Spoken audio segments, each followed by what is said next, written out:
What's going on, guys? It's Greg here, aka NYPrepper. It is Wednesday, April 16th, 2025, and I have an emergency alert to share with you guys. Right now it is 16:49 Eastern Time here in the United States, and we have some major breaking news coming in from all over the world today. We currently have high priority nuclear codes being transmitted by the U.S. We have Skymaster messages going out back to back all afternoon and emergency action messages going out all afternoon. Now, the Skymaster messages are one of the highest priority nuclear codes that are sent out to our nuclear forces here in the U.S. The only thing that is higher priority than a Skymaster would be the emergency war order, which is the actual order from the president to launch the nukes. Okay, Skymaster messages are thought to be some type of high priority targeting information or arming codes. And you can tune into my live stream right now and listen to them. I have my own radio here in the compound with a 400-foot antenna that's picking up all of these Skymaster messages, and it's very hard to hear them on other radio stations. My radio station is probably one of the few in the world that can pick it up right now because of the solar conditions. We're in the middle of a G3 class geomagnetic storm. There could be auroras tonight. So be on the lookout if you have clear skies and you live in the northern U.S. So I have a clip of one of these Skymaster messages, and remember, culinary night from last year was right around this time, and these Skymaster messages were also broadcasting during culinary night. But here's an example of one. Skymaster, this is Lee 2-1 on 11175, over.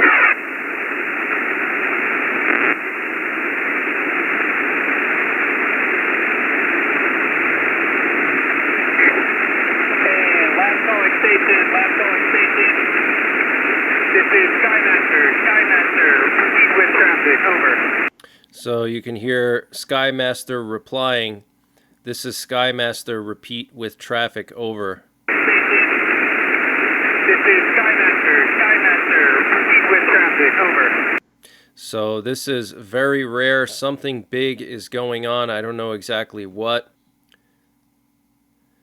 And Putin said today that Russia has nukes in outer space. He said that all the nuclear systems that were originally developed during the Soviet era for outer space use are now operational in space. Okay, so Russia has nukes in outer space now. This is very concerning.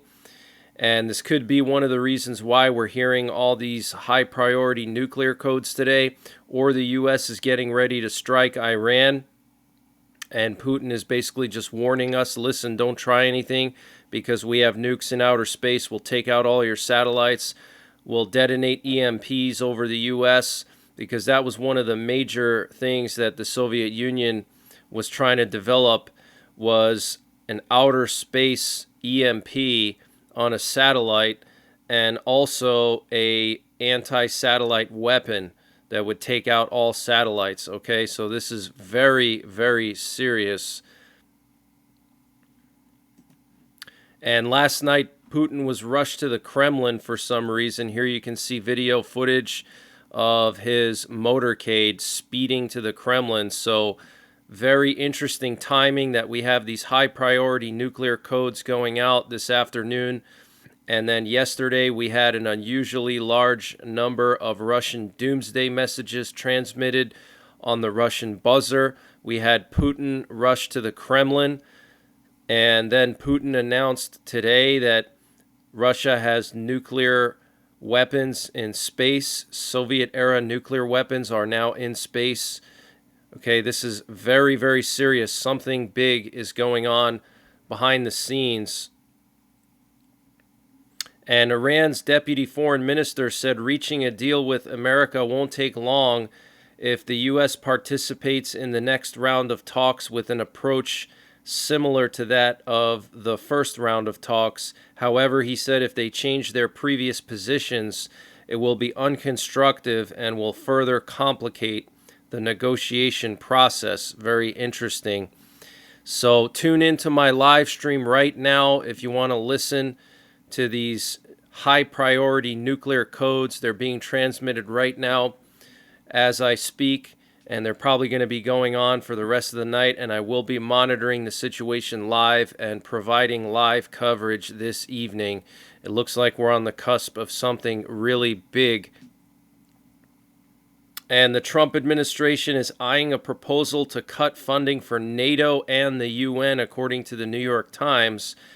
And the Trump administration threatened to put 245% tariffs on Chinese imports into the United States as a result of retaliatory actions taken by China on the initial 140% tariffs on Chinese exports or imports into the U.S. So 245% tariffs, that is just totally insane.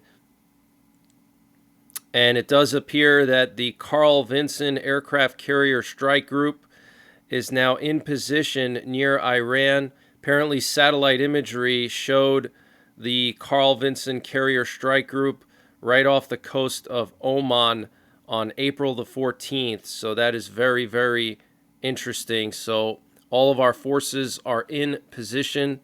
All the equipment that needed to be moved into the Middle East has mostly been moved. All the air defenses, fighter jets, we have the stealth bombers.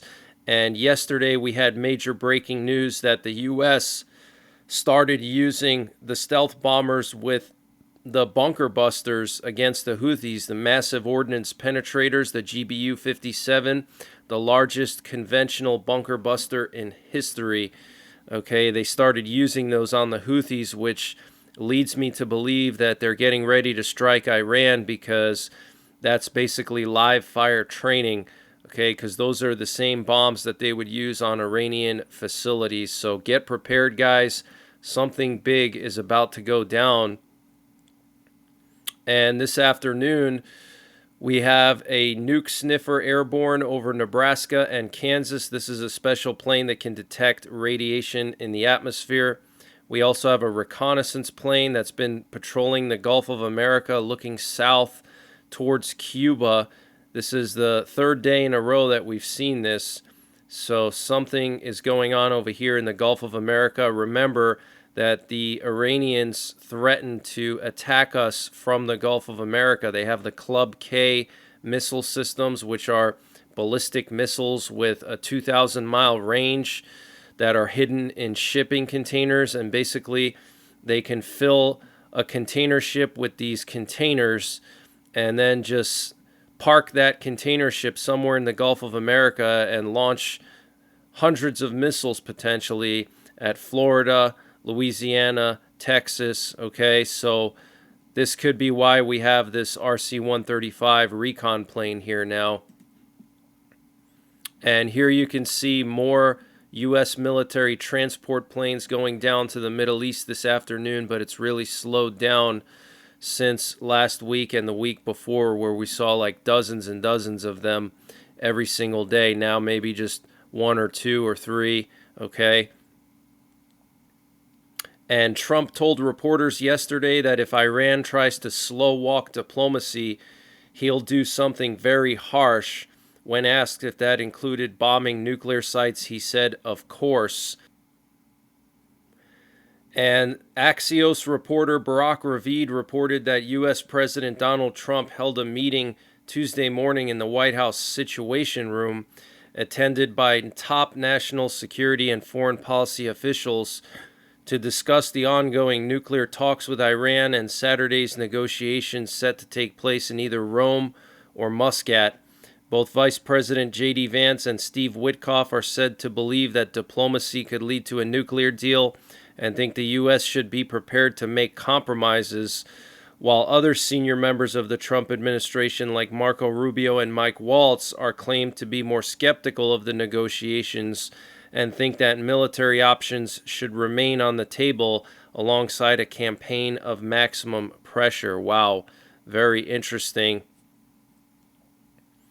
And Zelensky, the president of Ukraine, confirmed that security talks are underway in Turkey right now over the situation in the Black Sea. Apparently, the UK, France, Turkey, and Ukraine will talk about deploying foreign troops into the Black Sea to safeguard the Black Sea. So this is massive news, okay? The UK, France, Turkey, and Ukraine having talks in Turkey right now about deploying forces into the Black Sea to secure the Black Sea. That is absolutely huge, okay? And I want to remind you guys that the 30-day energy ceasefire that was agreed upon between Russia and Ukraine is about to expire, so Russia could start to intensify its attacks against Ukraine. And with spring coming, Putin is going to look to take advantage of the weather, and looks like he's drafting 160,000 men into the Russian army for unknown reasons, either to attack the Baltics or for another campaign in Ukraine, okay? But we know that Russia has positioned as many as 10 Tu-95s in Olenya Air Base and 36 Tu-22 backfire bombers. Okay, so a total of 46 bombers on standby at Olenya Air Base, which is one of the main air bases that Russia uses to strike Ukraine. And Hong Kong announced the suspension of postal service for goods going to the U.S. effective today. So no more goods from Hong Kong. And the armed forces of Ukraine said they struck the Russian missile system used in the Sunday attack on Ukraine's Sumy region that killed dozens of civilians.